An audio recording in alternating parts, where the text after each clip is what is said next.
Hello guys, तो आज हम स्टार्ट करेंगे क्लास 10th मैथमेटिक्स का एक्सरसाइज 1.2 का क्वेश्चन नंबर 1। अगर क्वेश्चन नंबर 1 में दिया है prove that under root 5 is irrational. तो ये वाला क्वेश्चन जब मैं 10th में था तब भी इम्पोर्टेंट था, और जब आप 10th में हो यानी कि अभी अभी भी इम्पोर्टेंट है। इस टाइप का कोई ना कोई क्वेश्चन ज़रूर आता है। अंडर रूट 3 आ सकता है, अंडर रूट 2 आ सकता है, अंडर रूट 5 आ सकता है। तो फिर फ़िलहाल हमें इस क्वेश्चन को करने की एक ट्रिक ही कहेंगे, क्योंकि ये थोड़ा सा थ्योरेटिकल क्वेश्चन है। तो चलिए इसे स्टार्ट करते हैं। सॉल्यूशन। अंडर रूट 5 एक इरेशनल नंबर है, ऐसा हम कह नहीं सकते। तो फिर हम पहले इसको मान लेते हैं अंडर रूट 5 एक रेशनल नंबर है। हाँ, तो let's start. Let we consider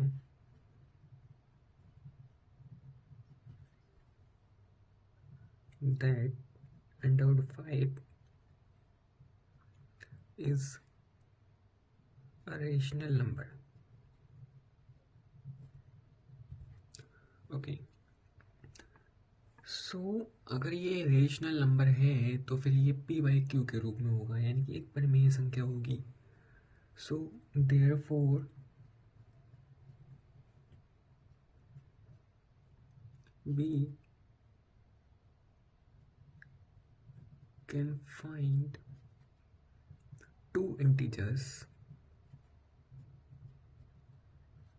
a, b, जहाँ पे जो b होगा वो डज नॉट इक्वल टू 0 होगा, क्योंकि हम मानते हैं कि अंडर रूट 5 एक पी बाई क्यू के रूप में है, यानी कि या फिर ए बाई बी के रूप में है। तो ए बाई बी के रूप में हो गया, अगर ये यहाँ पे 0 हो जाएगा तो फिर A by 0 is equal to infinite हो जाएगा, इसलिए B is not equal to 0। So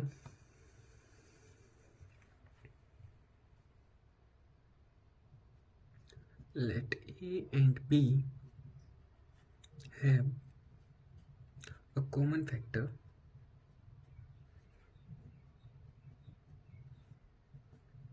other than 1। ए और बी का कोई ना कोई एक कॉमन फैक्टर जरूर होगा, एक के अतिरिक्त।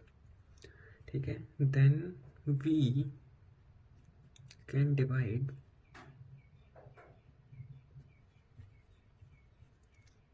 Them by the common factor. हम उसको कॉमन फैक्टर से डिवाइड कर सकते हैं।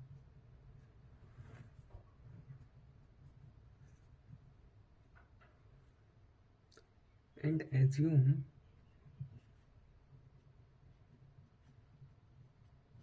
that A and B are co-prime numbers, यानी कि सहअभाज्य संख्याएं हैं। यानी कि हम A equal to under root 5 B लिख सकते हैं। अब इन दोनों का स्क्वायर करेंगे तो A स्क्वायर बराबर 5 B स्क्वायर आ जाएगा। सो A square is divisible by 5। यहाँ पे हम देख सकते हैं,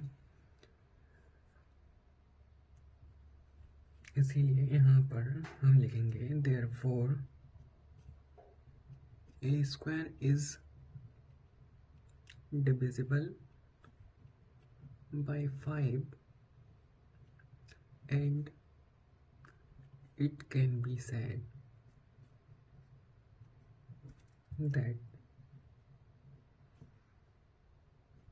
A is divisible by 5। ये वाली जो लाइन है, ये वाली लाइन बहुत ज़्यादा इम्पोर्टेंट है। और यही लाइन, हाँ, जब मैंने बोर्ड दिया था हाई स्कूल का, तो उस टाइम पे ये वाला एक क्वेश्चन आया था, अंडर रूट 2 करके आया था। तो उसमें भी मैंने ये वाली लाइन लिखी थी। नंबर काफ़ी ठीक आए थे, मतलब इस क्वेश्चन के जितने भी नंबर थे वो सारे मुझे मिले थे। लगभग 5 नंबर में आया होगा, 5 मार्क्स में। तो अब हम लेट ए इक्वल टू 5 की मान लेते हैं, जहाँ पे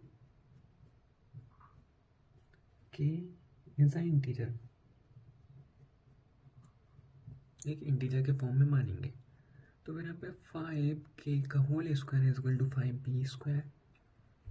and 5k² is equal to b square, क्योंकि ये यहाँ पर क्या हो जाएगा 25k² is equal to 5b², और 5 से 5 बार में ये 25 कट जाएगा, ठीक है। यानी कि this means that b² is divisible by 5,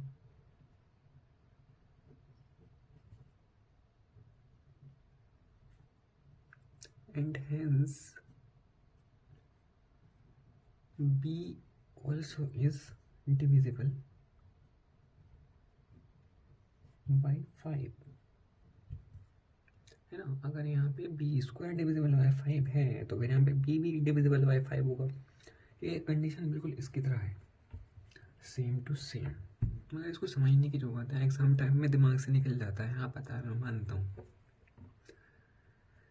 so now this implies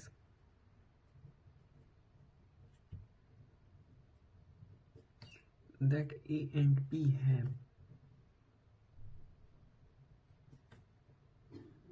5 as a common factor,